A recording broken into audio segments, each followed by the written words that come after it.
Well, since he's standing right here, he's not going to need much of an introduction, but I want to thank you again for coming today and participating in this conference. What I observed this morning was a level of energy and enthusiasm that we really haven't seen, and so thank you for the time. The remarks that I heard was that the real feedback was be bold, and so who bolder than the President of the United States to give his remarks to you right now. So with that, I'll turn it over to the President. All right. Well, hello, everybody.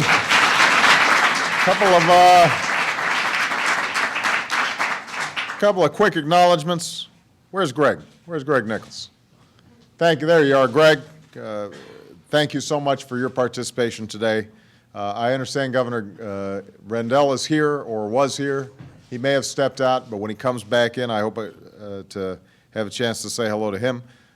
Burrell Ellis, CEO of DeKalb County. So nice to see you, Burrell. Kathy Novak. Where's Kathy? Hey, Kathy. Good to see you. Henry Cisneros. Where are you? The legendary. Good to see you, my friend. Federico Peña, thank you so much, who worked so hard to help us get elected. Julia Stash, where's my friend from Chicago? There she is. Good to see you, Julia.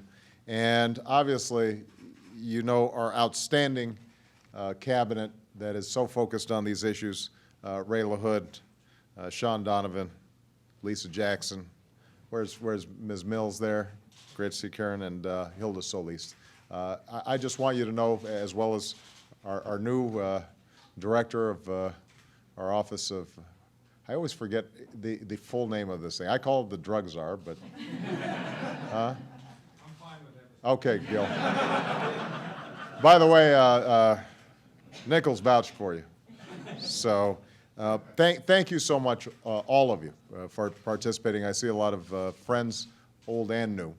And it's great to be back, and it's great to be joined by some of the finest urban thinkers in America for what I understand has been a critical conversation on the future of America's urban and metropolitan areas. Now, as you might imagine, this is a subject that's near and dear to my heart. I've lived almost all my life in urban areas. Michelle and I chose to raise our daughters in the city where she grew up.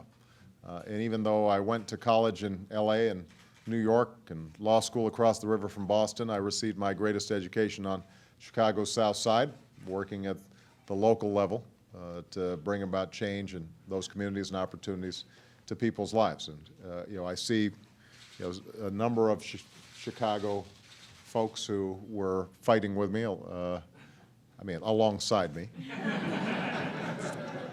for many years. I already mentioned Julia, but obviously there are a number of other folks as well.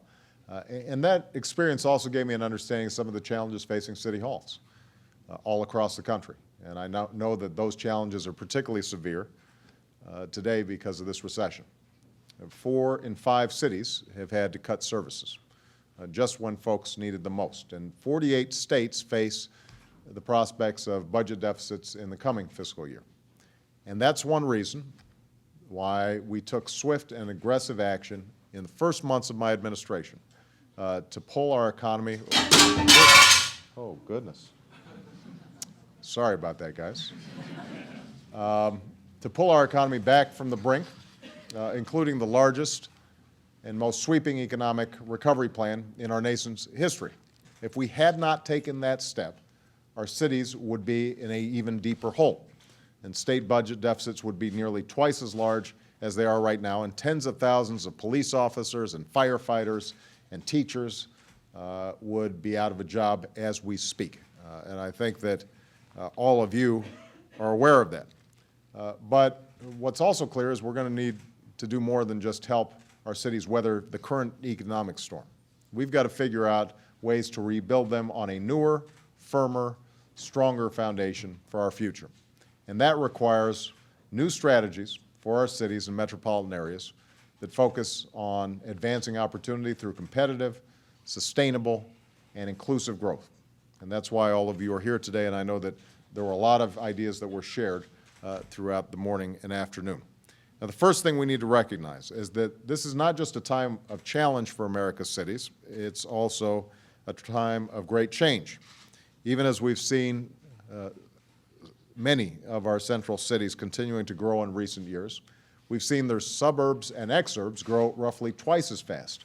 That spreads homes and jobs and businesses to a broader geographic area. And this transformation is creating new pressures and problems, of course, but it's also opening up new opportunities, because it's not just our cities that are hotbeds of innovation anymore, it's our growing metropolitan areas. And when I spoke to the U.S. Conference of Mayors last year, I tried to hone in on this point, that what I think traditionally had been seen as this divide between city and suburb, that in some ways you've seen both city and suburb now come together and recognize they can't solve their problems in isolation. They've got to be paying attention to each other.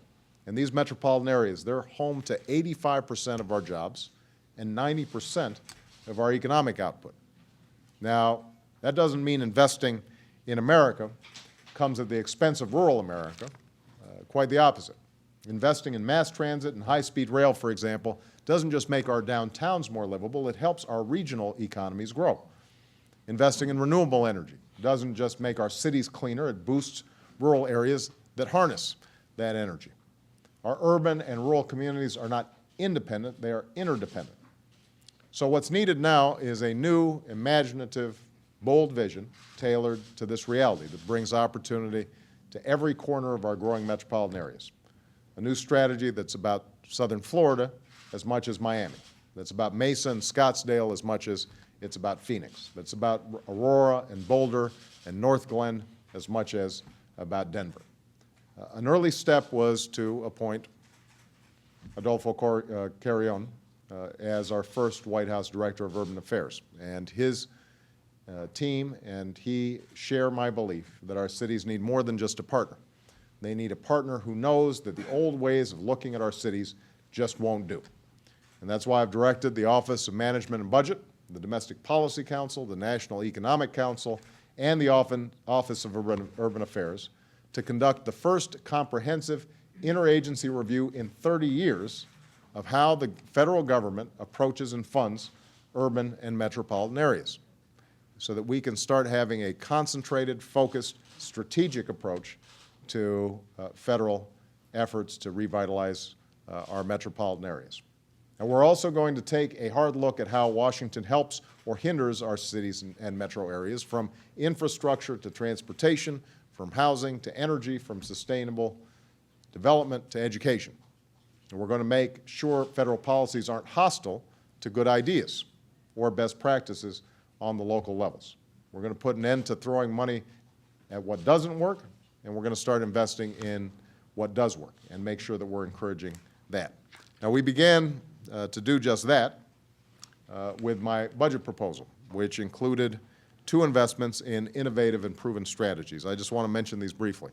The first, Promise Neighborhoods, is modeled on Jeffrey Canada's successful Harlem Children's Zone. It's an all-encompassing, all-hands-on-deck effort that's turning around the lives of New York City's children block by block.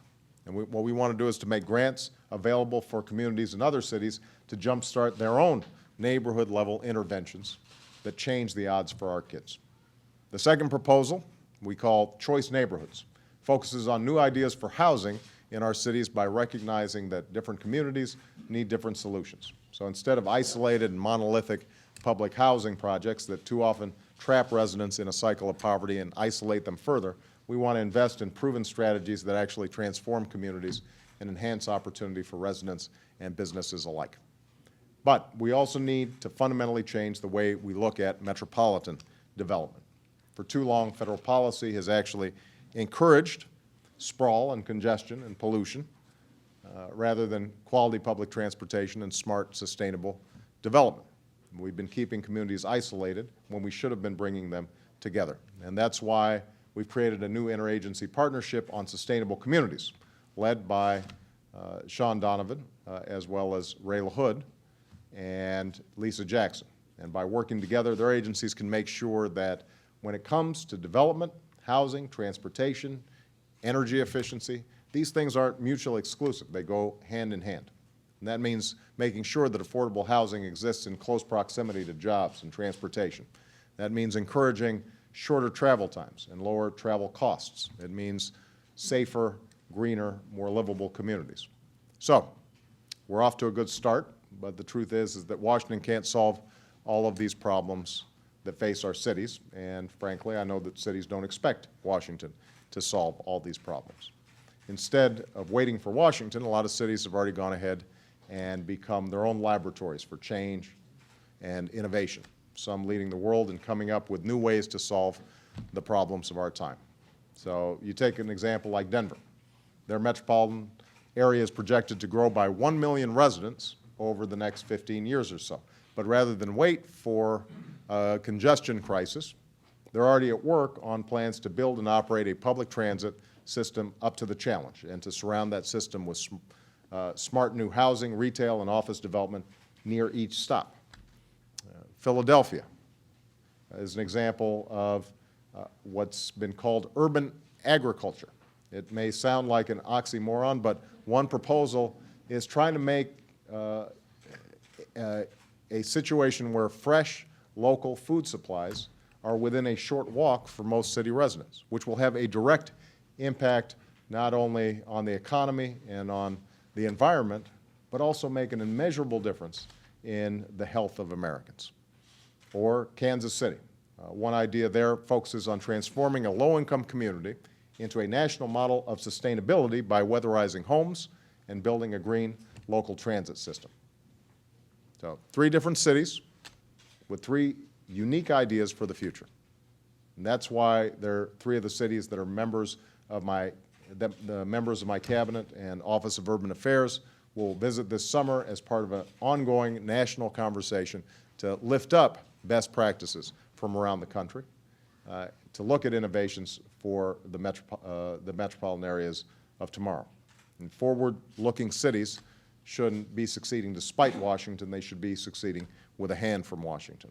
We want to hear directly from them, and we want to hear directly from all of you on fresh ideas and successful solutions that you've devised, and then figure out what the federal government can do or shouldn't do to help reinvent cities and metropolitan areas for the 21st century. So I know that this change is possible. After all, I'm from a city that knows a little something about reinventing itself. In the 19th century, after a cataclysmic fire, Chicagoans rebuilt stronger than before. In the last century, they led the world upward in steel and glass. And in this century, under my friend Mayor Daley's leadership, they're helping to lead the world forward in newer, greener, more livable ways. Daniel Burnham said, "Make no little plans." And that's the spirit behind his bold and ambitious designs, unveiled 100 years ago this month, that helped transform Chicago into a world-class city. That's the same spirit with which we have to approach the reinvention of all of America's cities and metropolitan areas, a vision of vibrant, sustainable places that provide our children with every chance to learn and to grow, and that allow our businesses and workers the best opportunity to innovate and succeed, and that let our older Americans live out their best years in the midst of all that metropolitan life can offer. So now's the time to seize that moment of possibility.